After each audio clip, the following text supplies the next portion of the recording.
కాళేశ్వరం పంపులు ఆన్ చేయడం టెక్నికల్గా అసాధ్యమని మంత్రి ఉత్తమ్ అంటే మీకు చేతకాకపోతే మాకు ఒక వారం అప్పగించండి, అన్ని ప్రాజెక్టులు నింపి చూపిస్తాం అని కౌంట్ ఇచ్చారు కేటీఆర్.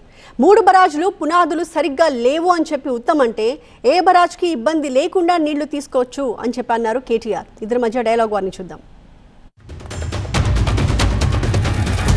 మీ కక్కుర్తికి కమిషన్ల కక్కుర్తికి ఫాల్టీ బ్యారేజెస్ కట్టి ఈ పంపు ఆన్ చేసి అక్కడ నీళ్ళు పంపి ఈ పంపు నీళ్ళు పంపి అంటే అది దానికి అసలు పూర్తిగా ఒక సిల్లీ మూర్ఖపు మాటలు.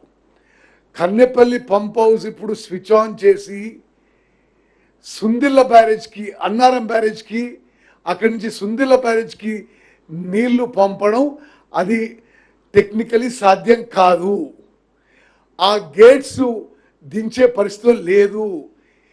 ఆ ప్రాణహితలో నీళ్లు సరిగ్గా ఉపయోగించుకోవడానికి మీరు సరిగ్గా కట్టుంటే ఈ పరిస్థితి రాకపోయేది.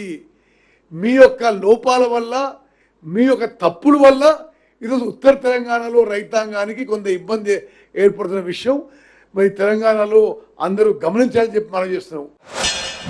అయ్యా రేవంత్ రెడ్డి గారు, మీకు మనసు లేకపోతేనో తెలివి లేకపోతేనో నేను అడుగుతున్నా, మాకు అప్పచెప్పు, మా నాయకుడు కేసీఆర్ గారికి అప్పచెప్పు, ఒక వారం రోజులు అప్పచెప్పు, మళ్ళీ నీ పదవి నీకే ఇస్తాం, భయపడకు.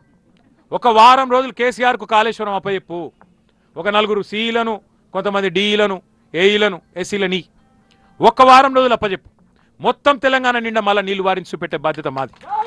1,00,000 క్యూసెక్కులు మీ కళ్ళ ముందు నుంచే పోతా ఉన్నాయి. ఇవాళ సింపుల్, ఇక్కడ ఏం లేదు. కన్నెపల్లిలో పంపు లాంచ్ చేస్తే 13.5 కిలోమీటర్లు గ్రావిటీ ద్వారా అక్కడ అన్నారం చేరుతాయి. ఆడికెళ్ళి వెంటనే మరి సింపుల్గా మీరు 93 మీటర్ల నుంచి ఇక్కడ లిఫ్టింగ్ చేయొచ్చు. 97 మీటర్ల మీద ఇప్పుడు పార్కం ఉన్నది. 93 మీటర్ల కాడనే లిఫ్టింగ్ చేయొచ్చు. ప్రభుత్వం కనుక దిగి వచ్చి మరి స్పందించకపోతే అవసరమైతే మా నాయకుడు కేసీఆర్ గారితో సంప్రదించి అవసరమైతే మరి తొందరలోనే ఒక 50-60 వేల మందితోని కన్నెపల్లి పంప్ హౌస్ ముట్టడించైనా సరే మేమే అవసరమైతే పంపు లాంచ్ చేసే ప్రయత్నం కూడా చేస్తాము.